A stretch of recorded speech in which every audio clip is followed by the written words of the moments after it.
Bismillah, alhamdulillah, salatu wassalam ala rasulillah, ala alihi wa sahbihi wa man wala. Assalamu alaikum wa rahmatullahi wa barakatuh.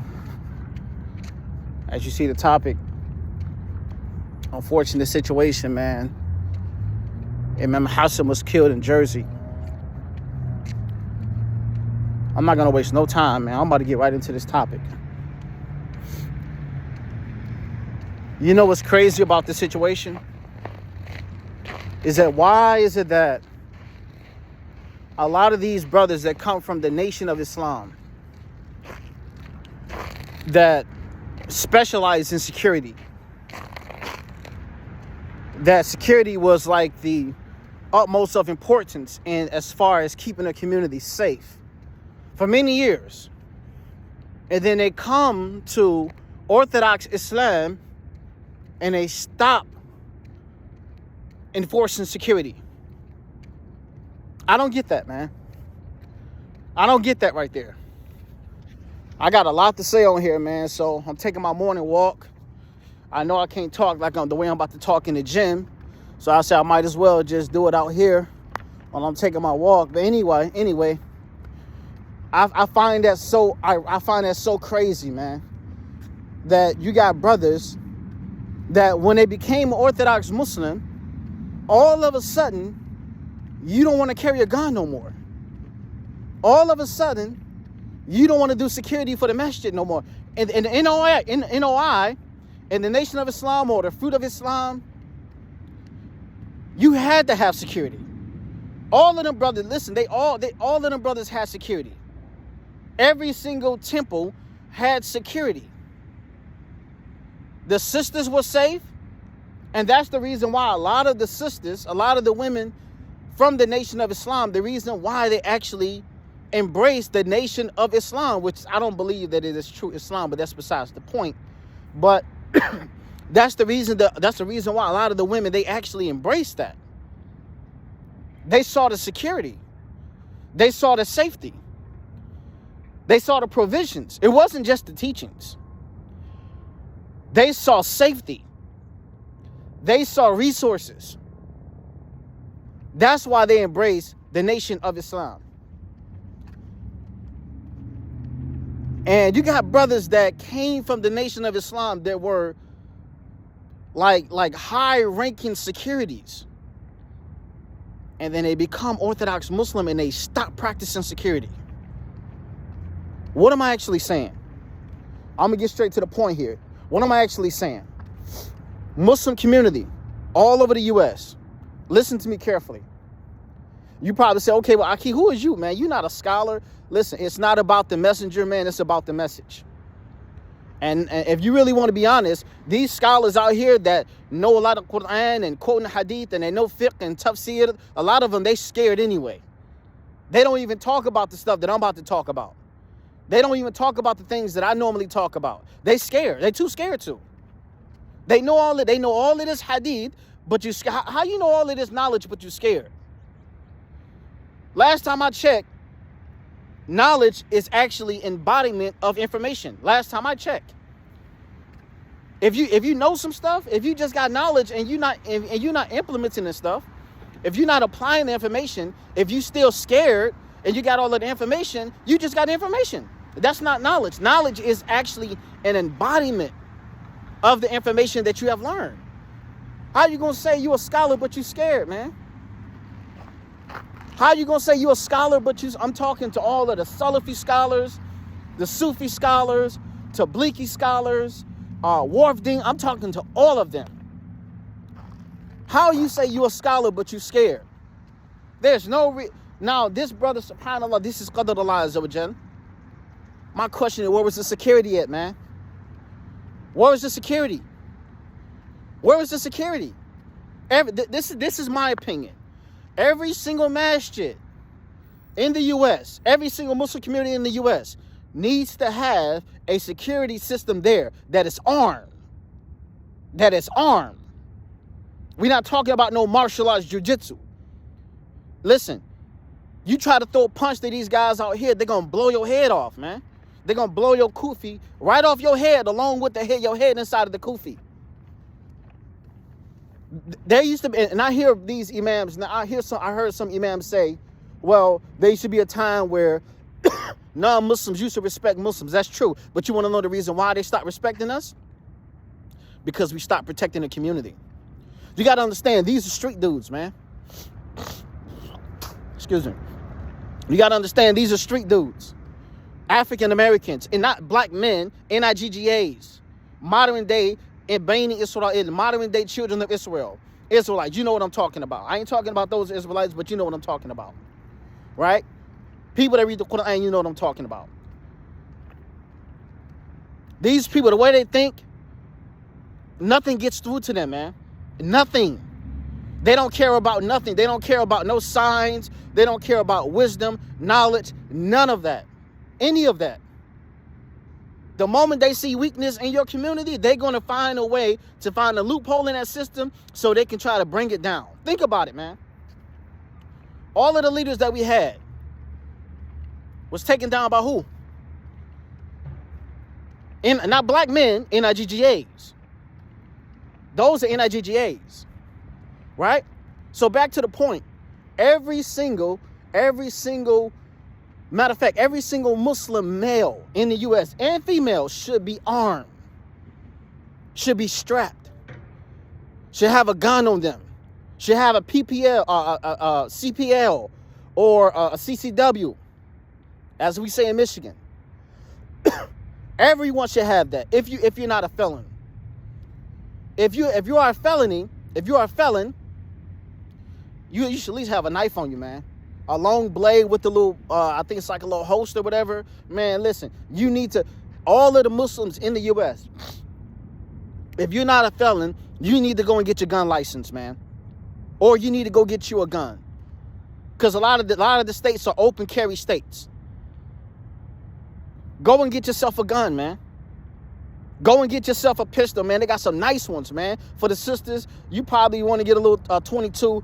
I actually would suggest that you get something like a 9. These cats out here, they got all type of stuff. Get you one of them Glock 19X. I like that a lot. Get you one of them Glock 19, something that got some weight on it. You follow what I'm saying? That when you hit somebody with it, they're going to fall. Brothers, get yourself a strap, man. And this should be, listen, make this, and this should be known. This right here can change, this advice I'm telling you, wallah adim, I know. It can change a lot. If every Muslim male and every Muslim female make it known amongst all of the Muslim communities in the U.S. that these brothers are strapped, they're walking around like that, they got it on them. AR-15s, AK-47, whatever. Glock 19X, Glocks, all type of stuff, man. Smith & Wessons. All of that, man. You listen, when they see you strapped, I don't care if you got a 22. I don't care if it's a 38. Have some on you. Especially if you're not a felon. Walk around, let people see, man, the Muslims strapped, man. Once they do that, people will think twice. You got to understand how African Americans, NIGGAs, not black men, NIGGAs, how they think. They're always looking to find a loophole in the system. They're always looking to take advantage of you as a black man. Let me tell you something. As a black man, African American Muslims, I'm talking to you. Your biggest enemy is not white people. Even though so I'm not going to say white people, white supremacists. Because we got white Muslims out here, and they some riders too. They some riders. I know some of them brothers. They some riders. I'm talking about white supremacists. But your biggest enemy is the NIGGAs. Not black men, NIGGAs. Those are your biggest enemies, African American Muslims. Because when they see you, they don't care about you. They care only when they see that your security system is tight and there's no weak links in your fort. There's no weak links, right? That is in your community where they can take advantage of it. That's only when they respect you. But when they see that there's a weakness, they're going to go for it. I'm telling you what I know, man. I know how African Americans think. How they think. Once they see a weak link amongst you, they're going to go for it. Once they see a Muslim sister, she beautiful, right? and he really want to talk to her. He want to see if he can smash. You follow what I'm saying? And then somebody come to her, somebody step. He ain't gonna say nothing if don't nobody else step to her. But if somebody else step to her, and then all of the Muslim brothers sit around, they ain't say nothing. They say, man, listen, man, stop trying to talk to our sisters, man. All of these ratchet females, hood rats out here, man, go talk to them. Leave our sisters alone. When they don't see the Muslim brothers standing up, guess what happens? He gonna be next. He goes, oh, really? Oh, for sure, okay. Oh, ain't nobody, okay, I'm gonna go shoot my shot too then. And that's exactly what they do. It's the same thing. You got to understand, with this death of Imam Hassan, you got to understand, it's more coming after this. It's more coming after this. It's more coming after this. They see this, they say, oh, this brother was killed, ain't nobody do nothing about it? They looking for the next imam to kill. Mark my word. Brothers, you better prepare, man. Prepare yourself, man. Arm up, man. Now it's your Allah given right, it's your God given right, but also it's your constitutional right too. Yes. But most importantly, it's your God given right. Arm yourselves, man. So what happens, you follow what I'm saying, is that when you do something like that, so that's what they're gonna do. They looking for the next imam. The fact that they killed this imam right in front of the mosque. 10 feet before he was about to open up the mosque. Open up the mosque for Fajr prayer, the early morning prayer. And they killed this man. Right there. And they found him in a parking lot. And this goes on to show Muslim brothers, you got to be a Fajr too. In the masjid. You know what this non-Muslim guy did? He analyzed the weakness in the Muslim community. He saw that this brother right here, who, I don't know why they decided to kill him, but they said, okay, this brother right here, he go to this mosque. So see, you got to understand something. The way the NIGGAs in the streets, the way they think is that if they don't like you, if they don't like you, they want to take you out. If they want to take you out, they study you.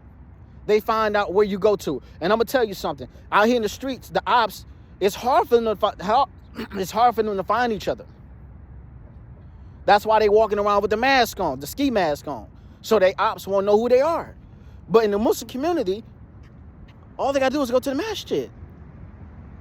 They know you got to go. They know you got to go to Jummah on Friday. They know you pray 5 times a day in the masjid. They know it. They know exactly where to catch you at. They know exactly where to catch you at. They know exactly where to slide on you at and catch you slipping. And they know that you don't have security there. To them, that's like open ball game to them.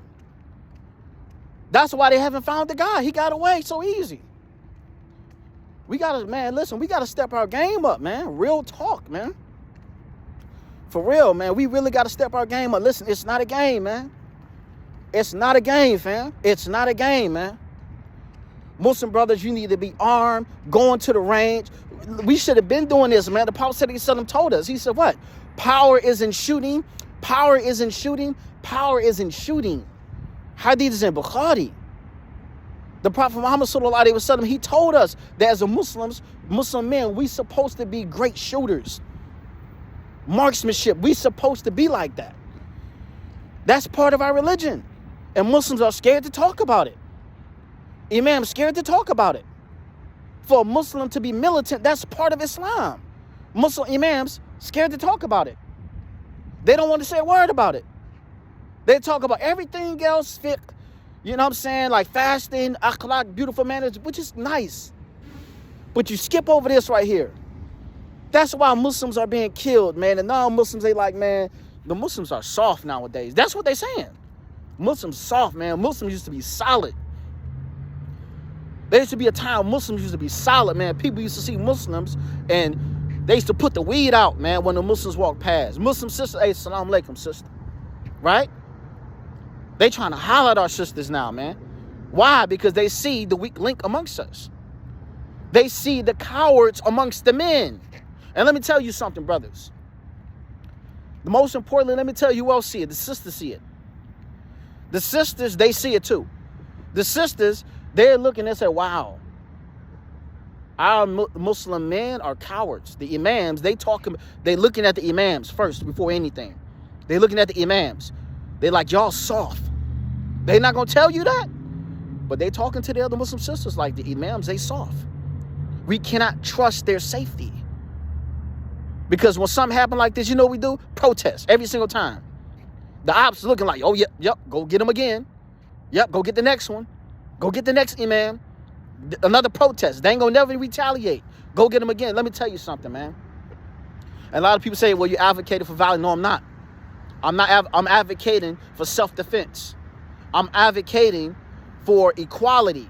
I'm advocating for integrity as a man, safety for the community, preservation for the community, preservation for the kids, preservation for the elders. That's what I'm vouching for. Violence and self-defense, two different things, my man. Violence, that's what the NIGGAs do. They see somebody, he got a nice car, they follow him until they find a weak link, and then they stick him up and they kill him. That's violence. That's violence. That's not self-defense. There's no honor in violence in that way. We're talking about self-defense. That's honorable. That's noble. That's manhood. That's the quality of a man. Self-defense. Defending. What did Allah say in the Quran? Allah says what? That we are what? We are the what? The providers and what? The protectors and maintainers. The providers of women. Allah highlighted those two qualities that we supposed to actually qualities that we supposed to give to the women, provide for them, and we supposed to protect them. We ain't the Muslim. I'm talking to African American Muslim community. We ain't doing that, man. We not doing that. All over the U.S., Muslims supposed to be strapped, man, strapped to the T, man. So people know. So these NIGGA, I'm not talking to black men, because black men, there's a difference between black men and NIGGAs. There's a difference. There's a difference. Because black men, they respect the Muslims, man. Even still, they respect, because they know they're honorable people. But the NIGGAs, you got to worry about them. The NIGGAs were the ones that killed Malcolm. The NIGGAs was the ones that took down all of our leaders. It was the NIGGAs. These are the ones we got to worry about, man. Let me tell you something, man. These people are bigger enemies to us than white supremacists. Why? Because they're right here amongst us. You got to be able to recognize these people, man. I'm not advocating for violence. I'm advocating for self-defense, preservation, integrity, respect. Women can't respect you if you ain't going to protect them. I'm going to say that again. Women will not respect you if you cannot protect them. You can quote hadith all over. You can quote hadith out your butt, man. You can quote hadith as much as you want. You can be Hafiz Quran. I know a brother, right? I'm not even going to call him a brother. I know a guy. His name is Ahmed. Egyptian. I know a guy. Hafiz Quran, working for the informant, working for the FBI, man. That knowledge don't mean nothing, man. You a traitor. You a traitor, man. That stuff don't mean nothing, man. You got all that knowledge for what? Qarun knew the Quran. I mean, he knew the Torah. He recited the beautiful. He was a traitor. He used to go and be amongst the Pharaoh. And he would set up the Israelites. Come on now.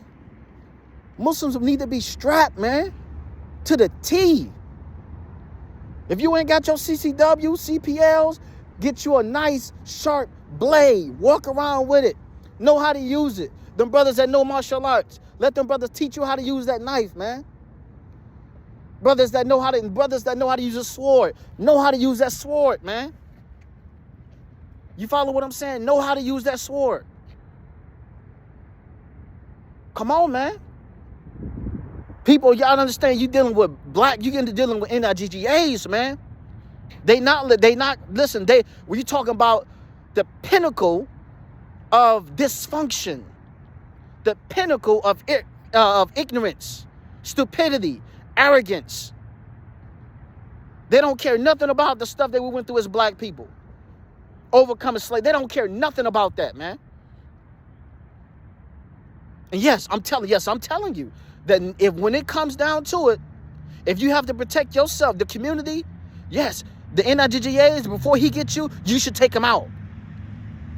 I'm not sugarcoating nothing, man. That's the reason why we in this mess right now, because we got imams that sugarcoat too much, man. You sugarcoat too much, man. Y'all imams, I'm gonna tell you something. Y'all imams supposed to been in the range, man. I've been saying that for years, man. Y'all imams supposed to been in the range. It's supposed to be known that the imam is strapped. It's supposed to be known that the imam know how to use that sword. May Allah subhanahu wa ta'ala reward brothers like Mufti Munir, that when he give the khutbah, he got the sword right there. That brother give the khutbah with the sword. I respect that, man. I got a nice deal of respect for that, man. Honorable, man. Honorable. People ain't gonna, you can't, the NIGGA, you gotta make them respect you, man. They're not gonna respect you just because you got a kufi on, and a thobe, and a turban, and some thicker beads, and some koofs on your feet. They're not gonna respect you because of that, man. You gotta make these NIGGAs respect you. Musa alayhi salam, Moses had to make them respect him. You got to understand who you're dealing with, man.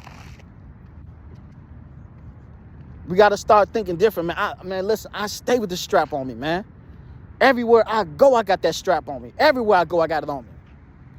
Everywhere. I don't go nowhere without my gun on me. Everywhere I go, I got that strap on me. Except for places where I can't carry there. But everywhere I go, I'm strapped. Strap, hollow tips in there, ready. Everywhere I go. That's one thing that I love about Detroit, man. Detroit, this is the mentality of Detroit. The people in Detroit, they ready. That's what I'm not saying other places are not like that, but that's one thing people can say, oh, Detroit is dangerous. It is dangerous. Crabs in a barrel in Detroit. Yeah, it is. It is like that in Detroit. But one thing about Detroit, you're going to learn to stand up for yourself in Detroit. You will learn. I'm not talking about no martial arts, because these cats they ain't doing no martial arts. They martial AR-15, AK-47, Glocks, 50-round drums. Man, listen. Y'all better stop playing. Sisters need to go to the range. Imams, it should be known. Imams should be in the range regularly. It's part of Islam, man. Imam Bukhari, rahimahullah ta'ala, people don't know this. Imam Bukhari was an excellent archer. Imam Bukhari was a shooter. The hadith, the most authentic narrations, Imam Bukhari was an archer, excellent archer. He knew how to shoot that thing. Imam Shafi'i, they say he was an excellent archer. These people that were scholars, man, these people, they was ready for it when it was time for it, man. Abdullah bin al-Mubarak, rahimahullah ta'ala, it was a battle that happened, and they fought, I forgot who they fought against. I think it was a Tartar or something like that, but they fought against somebody, a group, and they got this thing where they call it, it's like a duel, it's like we give you a free one. And so, Ibn al-Mubarak, he was, one guy, a Muslim went forth, and the non-Muslim killed them. The army from the non-Muslim killed them. And then another man came forth from amongst the Muslim, and the same non-Muslim, he killed them. And then another Muslim came forth, non-Muslim, the same non-Muslim killed him. And then he said this, he said, let a man come forth. Where y'all men at? Ibn al-Mubarak, the great scholar of the past, right? He stepped forth. According to the history books, man, he was actually fighting with this guy for a whole hour. What does that mean? He was in shape. He was in shape. He knew how to get down when the time came for it. Most people, a lot of y'all Muslim brothers, y'all can't run on the treadmill, man, for 10 minutes. Think about boxers that they boxing, you know what I mean? They boxing for what, 5-6 minutes per round, like 12 rounds? Man, Ibn al-Mubarak, he fought for a whole hour. That man was in shape. And then he eventually killed that same guy. He was in shape. Listen to me, man. You probably, man, I don't care about that stuff. You talking about scholars. I'm going to tell you, a lot of them brothers that talk about that scholar stuff, I'm going to tell you something. Amongst the Salafi community, me personally, I just call myself Muslim. I'm not that Sufi Salafi. I don't get into that stuff, man. But I'm going to tell you something that I know about Salafi communities, right? There's a lot of these foreign Salafis, they agents, man. A lot of these foreign brothers that are not Salafis, they're agents. Them Africans, a lot of them, they agents. A lot of them, they agents, man. You got to sprinkle in the War of Deen community too. I'm not going to leave y'all out. Sprinkle in the War of Deen community too. A lot of you brothers that came from the army, and then they say, well, listen, we want you to da-da-da. You know, yes. Some of the brothers that come from the War of Deen community, some of you guys are agents too.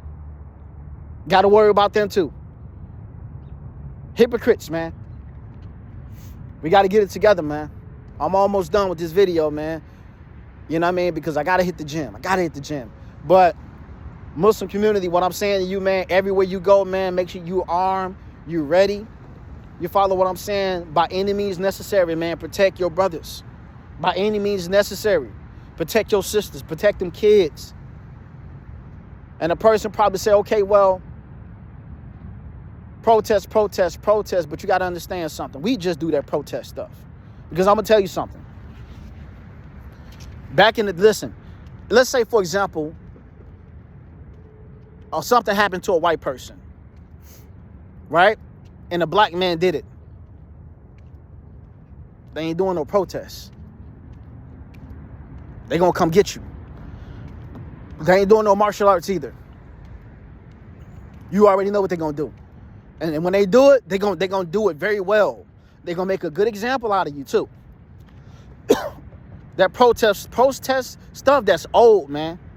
Even if you got to go to jail for defending your brother or for defending your women, right? That's honorable still. You got to understand, a lot of great men went to jail. See, a lot of black men say, we don't want to go. Don't nobody want to go to jail. Let's be honest about that. But you got to understand, man, that as a man, part of us living on this earth is getting the respect and being noble, having integrity. So if you defend your Muslim, if a guy is raping your Muslim sister and you see it, and he violating her and he raping her, and you go and you blow his head off, that's honorable, man. That's honorable. That's honorable. Even if you go to jail, that's honorable. People in jail like, man, listen, I salute you for that, man. Even if you're doing life, that's honorable. Because guess what?